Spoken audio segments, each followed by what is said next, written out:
Hey guys, welcome back to another Dragon Ball Super discussion. It's been a while since we've done one of these, but for this one I wanted to talk about Beerus and whether or not Beerus is even a threat anymore. Now hold your horses, right?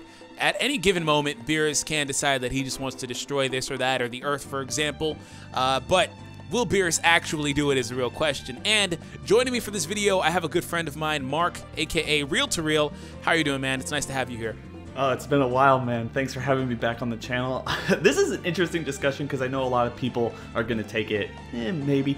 Just listen to what we have to say. Yeah, that's why I said, well, of course he's a threat. Anybody's a threat, right? But, you know, really, I wanted to kind of backstep with Beerus because upon introduction, he was basically the antagonist, right? He wasn't, I don't want to call him a villain, but he was the antagonist of the Battle of Gods arc and movie. So Beerus comes and he was in this position, was like, hey, well, if you guys don't show me the Super Saiyan God, I'm going to just destroy your planet.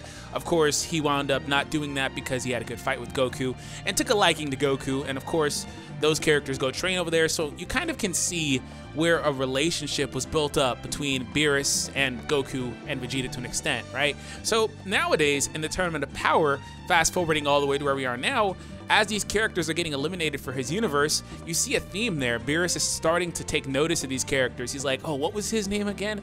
Oh, you did well, kid. Oh, excuse me, Gohan.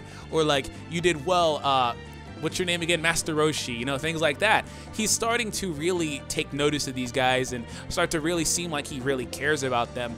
And if that's the case, right, is Beerus even a threat to Universe 7's Earth anymore? Which is what really prompted this, because of course he is a god of destruction.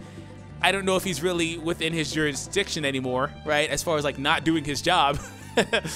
So that's where I wanted to kind of point out, you know, the way that things are with Universe 7 and Beerus, because it really, at this point to me, it seems like Beerus is anything but a threat to those characters. It seems like at this point Beerus would just, you know, do what he can to defend those guys. If we see Goku's getting beat up, for example, not in this tournament setting because he can't jump into the ring, but just that they're fighting the next villain, for example, and there's no way for these guys to win, Beerus will just jump in and just eliminate whoever it is, right? So that's kind of what I wanted to kind of point out, even though that's not who he's supposed to be. So Mark, what are your thoughts, man? Well, really, we haven't seen Beerus in a position to do that ever since the Fukkatsu no F arc of Dragon Ball Super, because, as you said, in the Battle of Gods arc of Dragon Ball Super, he was kind of the antagonizing force, and it's important to mention that he was actually way more antagonizing, way darker of a character in the Dragon Ball Super narrative than he was in the movie. So, yeah, like, they've really kind of watered him down. They made him almost like his movie counterpart at this point, where he's just somewhat of a mentor friend type of person who's just going to be like a buddy to Goku and everybody, which is kind of what we've talked about in the past, but that's what Goku's character is. He makes these antagonizing people his friends, does it all the time. Everybody that we know in Dragon Ball Z, Dragon Ball Super, and the original Dragon Ball was an enemy at some point, so he's just kind of falling in line. The problem with it is that Beerus is the god of destruction. It's his job, and obviously he shouldn't have overwhelming emotions for one planet over another because he can't do his job properly. But like you said, that's what we're seeing here, and honestly, I just don't think Dragon Ball is even going to put itself in that situation.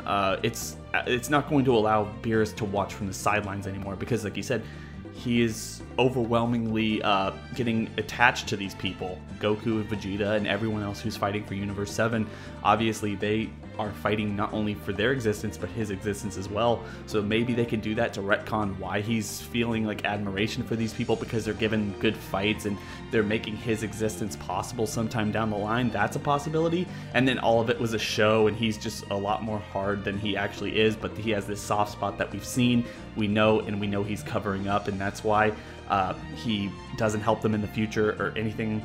But like I said, I think he's not going to do it. I think Dragon Ball Super is going to figure out a way to keep him away from all the action, the same way they did with the Battle of, or the Future Trunks arc, where they went into the future and Beerus didn't follow, and his whole purpose was simply to erase Zamasu.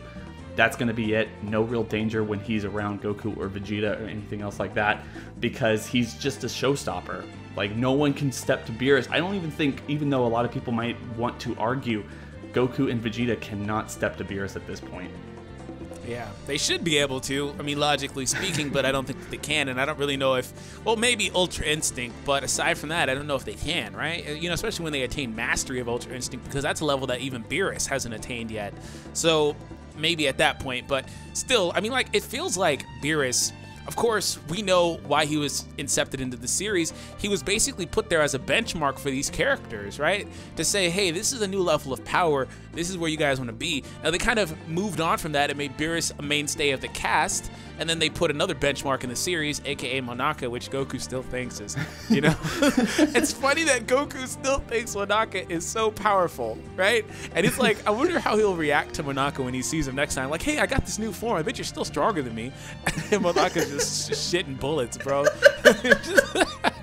So, you know, Beerus was kind of put there as a benchmark as far as like, hey, this is a level you guys want to strive to attain. And of course, he even had to put the beat down on Goku at some point.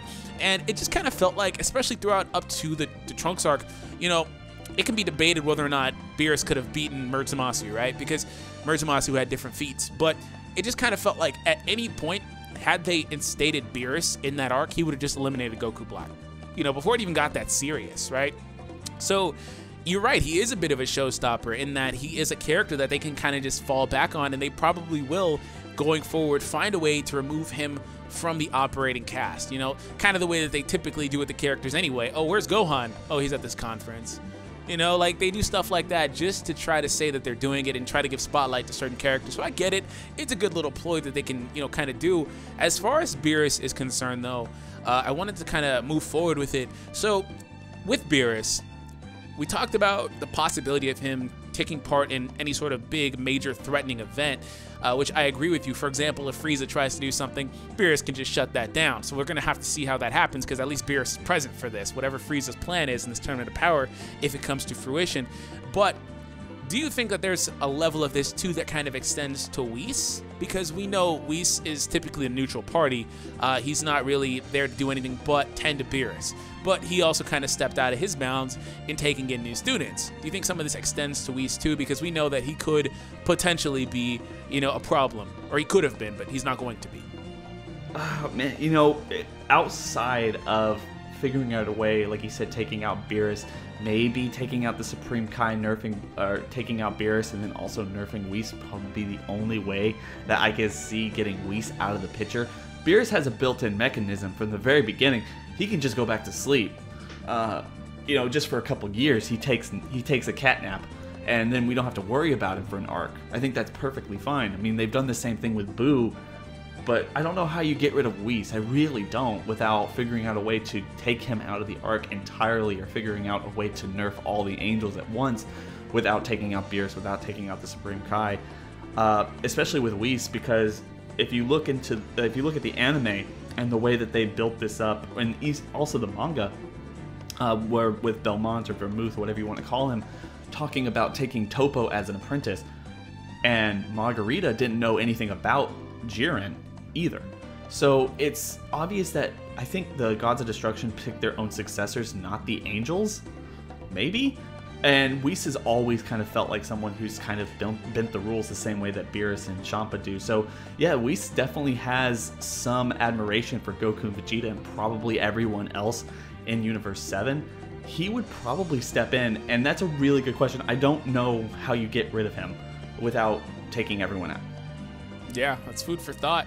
Because, like I said, it starts off with Beerus, but it also extends to his companion, Whis, because they both serve a similar role in this series, right? As a benchmark, as a mentor, as, you know, just this character that the series can fall back on. Because Whis, for example, Beerus didn't actually do anything, but Whis actually turned back the hands of time.